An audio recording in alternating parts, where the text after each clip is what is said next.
ঈদের নতুন জামা পরার সময় একটি দোয়া পড়লে জীবনের সকল গুণ আল্লাহ তাআলা ক্ষমা করে দিবেন।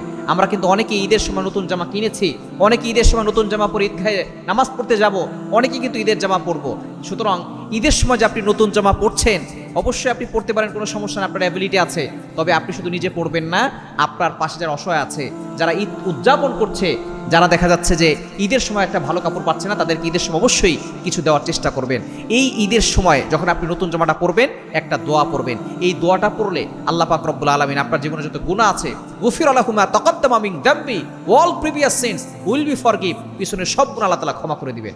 ঈদের সময় যখন জামা পরবেন তখন একটা দোয়া পড়বেন, আলহামদুলিল্লাহিল্লাযী কাসানি হাযা সাওবা ওয়া রাযাকানিহি মিন গায়রি হাওলিন মিন্নি ওয়ালা কুওয়া। আপনি এই দোয়াটা পড়বেন, আলহামদুলিল্লাহিল্লাযী কাসানি হাযা সাওবা ওয়া রাযাকানিহি মিন গায়রি হাওলিন মিন্নি ওয়ালা কুওয়া। এই দোয়াটা যদি আপনি পরে ঈদের জামা পড়েন, আল্লাহ পাক রব্বুল আলামিন আপনার জীবনে যত গুনাহ আছে সকল গুনাহ খাতাগুলো ক্ষমা করে দিবেন।